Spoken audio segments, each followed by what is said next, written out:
Rocky.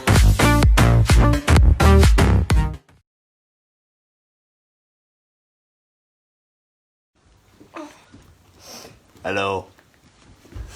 Okay, can we switch spots? Oh, okay.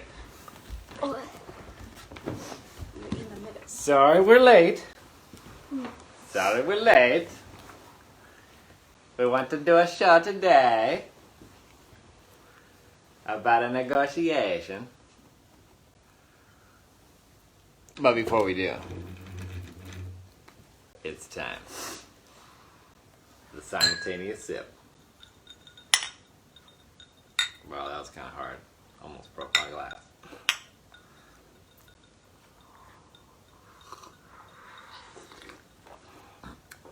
The art of negotiation.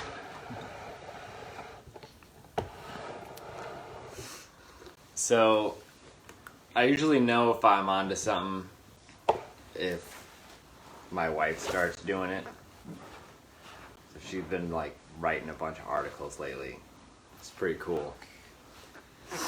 I mean, I say that, but like Dr. McPhail here published like 30 papers within a few years right after she started working. So you're like the most accomplished writer in the whole family team. But she wrote an article about negotiation based on a MasterClass. And she's a lot better looking than me, so I'll shut up now and let her talk about it. Oh, it's a class taught by Chris Voss on MasterClass. And we recently discovered the MasterClass and signed up for it, and we've been having fun with it. And this is one class we really enjoyed. So, you know, we negotiate 3 to 7 times a day on average. Every time when you want to get other people to say yes to you, or when you, when other people want to get you to say yes, or when you say I want. I mean, it happened this morning. Sume was like, hey guys, get out of bed. Let's do this Periscope. And my response was, and like the negotiation began, right? That counts as a negotiation, right? Yep. It's a lot of negotiating. And it, you know, and there's a stereotype of negotiation is that, you know, a successful negotiator is somebody who's loudest, who knows how to get their way, and you know, sometimes at the expense at their counterparty. Oh. But a great negotiation is really about collaboration. The class, you know, Chris Voss outlined like 3 key strategies. Oh, and if you're taking notes, because I'm sure many of you out there are taking notes right now, Dr. McPhail actually wrote all this up already, and we shared it on our makeshifthomeschool.com blog, and we'll put it up in the app maybe later today. Okay, sorry, go ahead. So the first Like that plug. strategy, perhaps the most important strategy, is called tactical empathy. Tactical empathy is that you are completely aware of the party who you are negotiating with, their motives, their point of view. I'm acting out my heightened awareness. Keep going. And so, you know, to be good at negotiating, you know, you've got to understand your counterparty, what motivates them, what you know, what are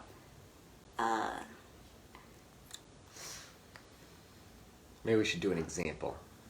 So if I'm negotiating with like a unicorn, Right. hypothetically, Hypothetically. Well, first thing I need to know is like, what motivates a unicorn? Mm-hmm. I would think one thing would be like protecting the one corn that she has. Another one would be, well, you want to pay it. You want to know the other person. Right, yeah. You want to know what the other person wants so you can get things that you want from them. My example wasn't a good one because I don't know anything about unicorns. Mm-hmm. But maybe you guys can give an example. I mean, like, because if you don't have the right incentive, then you won't really be able to negotiate with them as well. Like, if you're trying to, like, give someone an incentive with, like, money, for example, but they're not really motivated by money, right. then that's not really going to end up well, because they'll be like, okay, thanks. Like, Do you guys know an example? You were negotiating recently, and you had to use this tactic. What do you call it? Tactical empathy. Tactical empathy. So it's not an agreement. It's not compassion. It's just completely aware of the other person. Just extreme awareness, showing extreme awareness of what the other person wants does in their tactical situation. empathy necessarily have to be, like, showing the other person that you're completely aware, or is it just the action of doing it? I think they have to. So first step is to be aware, but then you follow up with showing that you completely understand where they What's come the from. second one? What's the second one called? Second one is mirroring. So this is how you can be completely aware of the other person, how you achieve it. And what is labeling? Sorry, not labeling. Mirroring? Maybe you go into the second one. So just to be clear for those who just joined. So we're going over a MasterClass. Dr. McPhail summarized and wrote a piece on for the makeshifthomeschool.com blog, soon to be up on the app. So we thought it's so important we wanted to go ahead and take some time to talk about it. And there's 3 key parts to being a good negotiator, according to this master class that they took. So she already went through the first one, which is tactful empathy. Tactical empathy. So that's basically you have to really understand the other person's point of view. And I think that the other person seeing and appreciating that you're taking that time is part of that. And then now we're getting into mirroring. What exactly is mirroring? Mirroring is to repeat the last 1 to 3 words 1 to 3 words. of this sentence the other person just said. Just said. Just said. Yes. Can you like give an example? Give an example. Example? You want me to give an example? Yeah, I want you to. Give an example. Yeah. Sumi and I just gave you 5 examples. Yep. Except we did it in a way that was too frequent, so it became annoying. Right. On purpose. On purpose. Let's give another example that's not. So, like, what's like a negotiation? Let's do our negotiation like we did this morning, where you're trying to get my butt out of bed. Right, yeah. Okay, so you can come up and be like, Daddy, homeschool, blah, blah, blah. It's very important that we do that. Like, let's do it. And then I'll give my response, and then you mirror that. Okay. Go ahead. Daddy, we need to do the periscope. It's for our homeschool, and it's really important. It's okay, but I'm really tired. You're tired? Yeah, you really understand me, don't you? Did you make me coffee? Coffee? I mean, basically, you mirrored me right away, so I just immedially jumped to the coffee part to solve the problem. Anyway. Right, yeah. To make the mirroring successful, you need to follow up with silence. Follow up by listening. So you don't, after mirroring, you don't, ask another question or say something else. Oh. You really need to pause and then give the other person to respond to your mirroring. Because it's kind of like actions speak louder than words. When if you ask someone a question, it's kind of implying that you're interested. But if you just keep talking after your question, it's just Then like, did you you actually want to hear my response? Or Yeah. So Did you really want to hear it? Right. So that's a really important part, because you need to show other people you are interested. And there's a quote that you are interesting when you are interested. You're interesting when you're interested. That was mirroring also, and then I paused until I stopped pausing, like I'm doing now. yeah. And I like mirroring. Mirroring's fun. Yeah. I think so. The whole point of mirroring, though, right? Correct me if I'm wrong. Is you're trying to get the person to dive deeper into their own thinking. Yeah. It's kind of like the question why that we talked about It earlier, is. because it's just more like specific to the last part of what they said. Right. So, yeah. Also, he was talking about I guess the reason why you're interesting when you're interested is because, well, people like to, like, share about themselves, and if there's someone who's, like, always asking questions and having you, like, elaborate on what you said, then you're like, oh, I really like talking to this person. Yeah. There was... There in the MasterClass, he told a story of there is this guy at his, like, wife's yoga retreat. Wife's yoga retreat, and he just went around mirroring everyone, and then all the ladies at the yoga retreat was going up to his wife and was saying like, "Wow, your husband is so interesting. He's the I just most love interesting talking to him." And he And never then- said anything the whole time. He just mirrored. He just mirrored And then people, he just and he went was like, around with a big fat smile on his face because all he did "Oh, was he did was mirror. just mirror everybody." That's funny. But yeah. So- Yeah, and also he was suggested that, next time, when you go to a big party, you try mirroring, but also when you kind of in a confrontation, when somebody tries to confront you, right, try mirroring and see what happens. Right. Because it's less like you're trying to share your point of view and just more interested in their point of view, which makes it a lot less like a debate. Yeah. Right. This is how you can turn debate into a dance. I like that. That was good, honey. Turn a debate into a dance. Yeah. Pause. Dance? He's trying to mirror. Oh. You were mirroring my mirroring? Yeah. Whoa, that was like that movie with Leonardo DiCaprio where he goes deeper and deeper into people's dreams. Yeah. A better analogy is to how to turn maybe like a fist fight. Oh, you're a little bit out of the...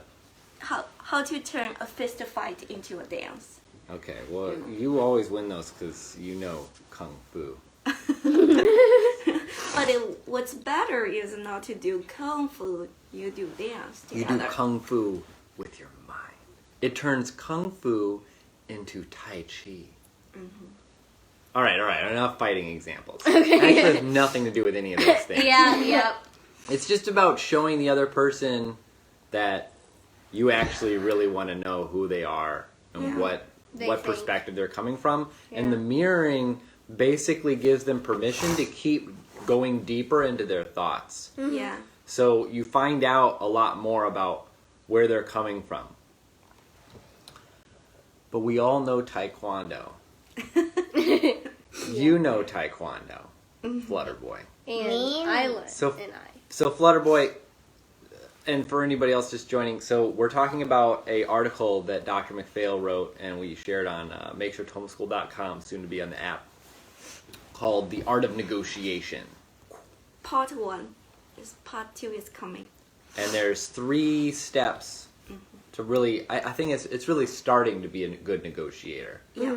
Maybe we should also tweak the intro to say that the first real critical part of being a good negotiator is essentially showing that you're not opposing the other person, but that you want to collaborate and have a win-win. When I was doing some of my edits, I added a couple lines to that effect in the conclusion, but we want to say that up front because there aren't really any negotiation strategies in that article in the sense of like, well, anchoring, like throwing out a challenge. It's really just about this one key.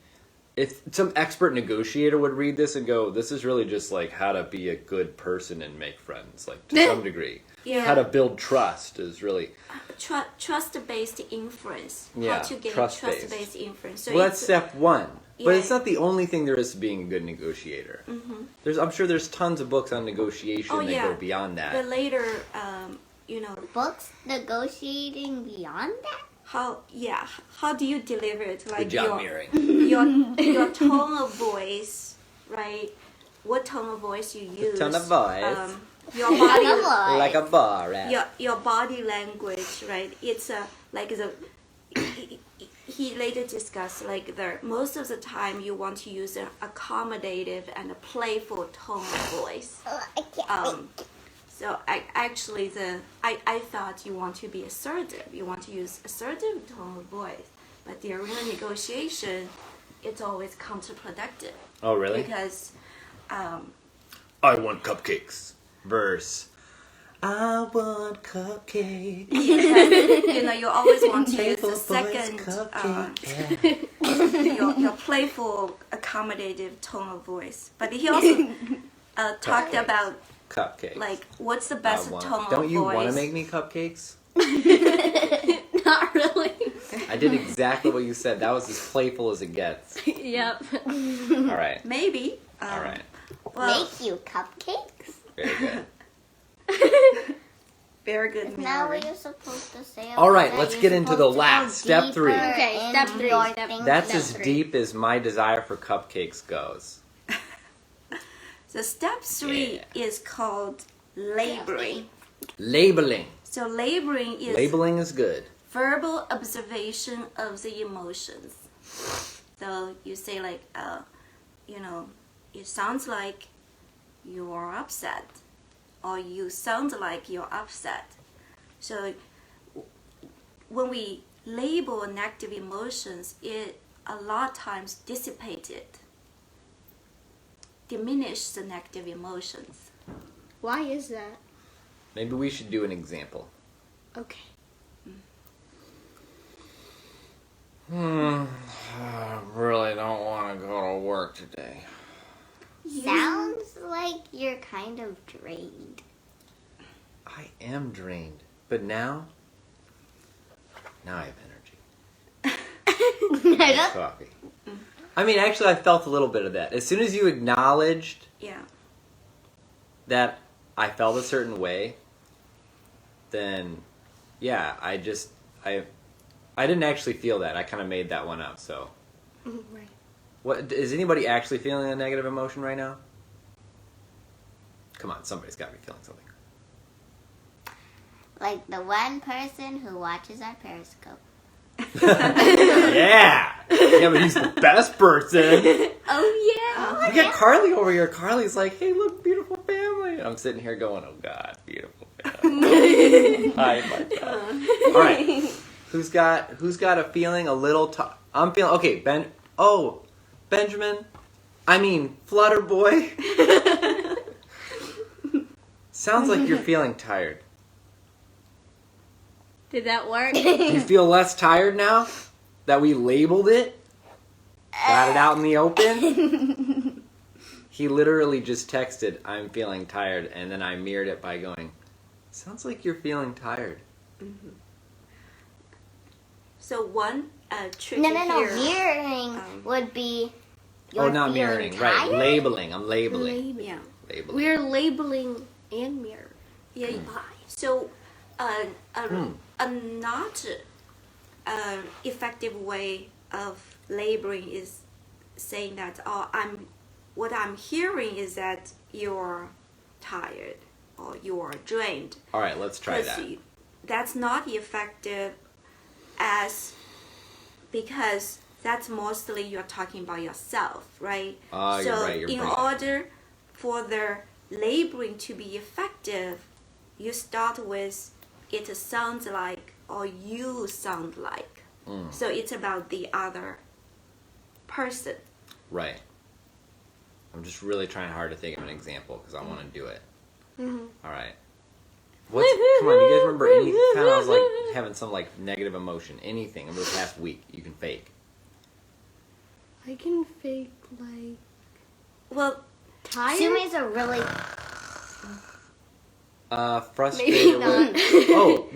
When you were in school and you were frustrated about like just staring at the screen so much. Right. All right. So like talk about that a little bit, and then I'm gonna mirror, or I'm gonna label it. Well, I didn't feel like I was getting anything Pretend done. like it's happening now. Oh, okay. Oh my god, when is this gonna end? What are you talking about, honey? What's wrong? School is going on forever. Stop complaining. I mean, wait a minute. All right. Sorry. Okay. Keep going. That was what I said before. Right. Go ahead. I have to do this test, and I googled it, and it said that it's gonna go on for 24 hours. Whoa. Sounds like school's kind of stressing you out right now. Yeah. Oh, that was good. Did you guys feel that? Yeah, I felt That was like one of the most emotionally intelligent things I've ever said. it sounds like you are stressed out by school. All right. Now let's try it the other way. I'm Okay. supposed to not say that. How do you phrase it wrong again? Like What I'm Like- hearing. what I'm is hearing is that you're a lazy bum. All right. All right. No. Try it again. I'm going to do it seriously. Okay. Okay. Okay. I can do this. Okay. Should I just say the same thing Yeah. that I said last time? Okay. Yeah. But even more exhaustion. When is this gonna end?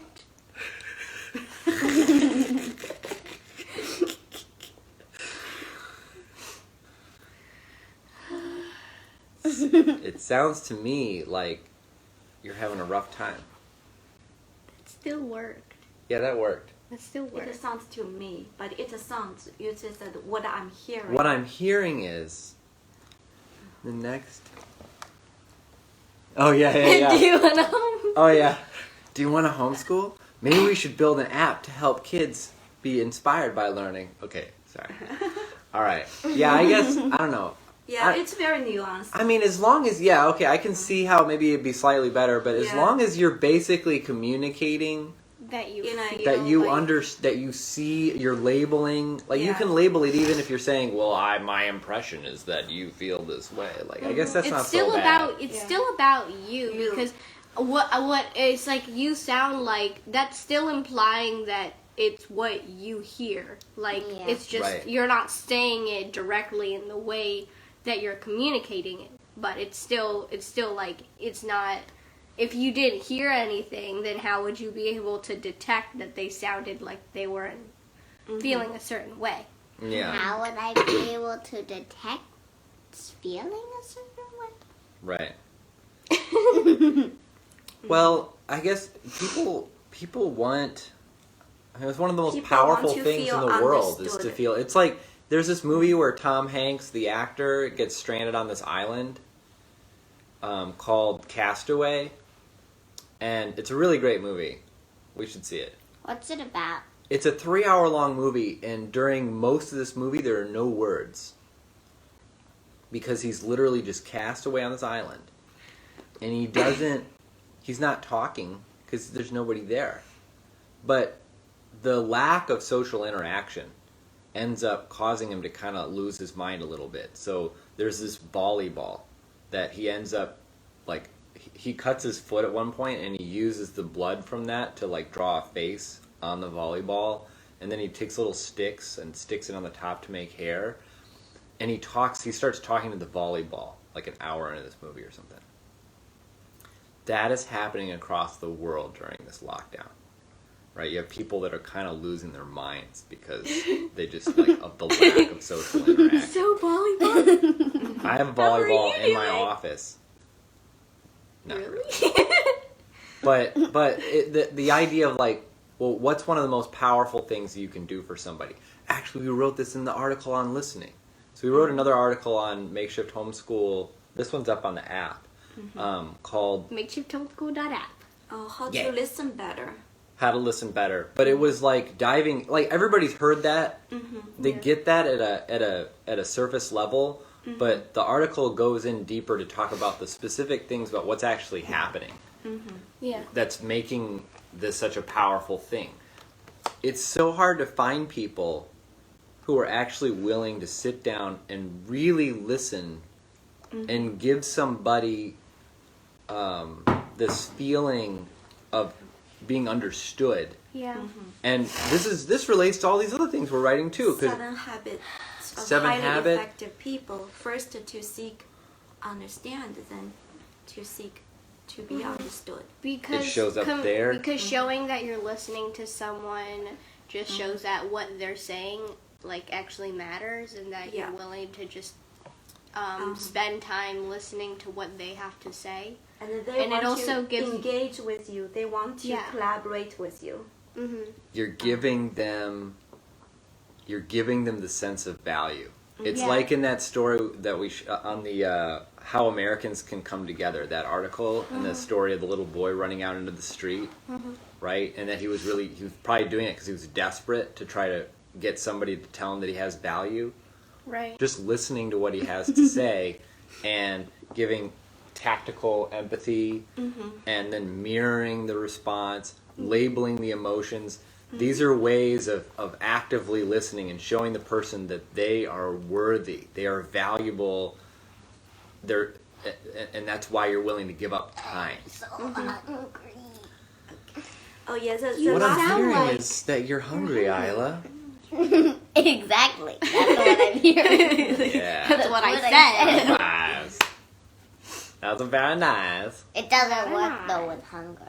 Yeah, so You need food. I think the last main point is that while labeling negative emotion diminishes it, labeling positive emotion reinforces it.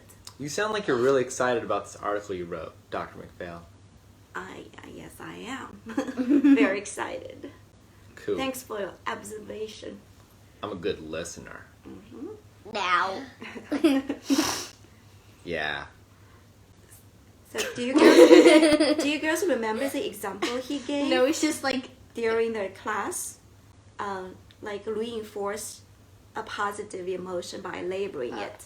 he gave. I don't remember that he gave an example. He had to call to a customer service at the airline. Oh, right. yeah. Yeah. So, he was giving an example of he was calling a customer service on an airline, and the people in the airline, like the customer service, they already know that you're probably like angry and like want something from them, and they feel like they're already being like generous with their time. So then he just said, "You said." Even though he's been waiting for 3 Yeah, hours. he was waiting for 3 hours on hold, and then he was just like, seemed like you're being very generous with your time, and then Her mood just completely changed. And then she was like even more generous. than Yeah. usual. Solve the problem. So, if you want to learn how to start being a great negotiator, read Dr. McPhail's article on the art. makeshifthomeschool.com and Of makeshifthomeschool.app. Negotiation. of negotiation.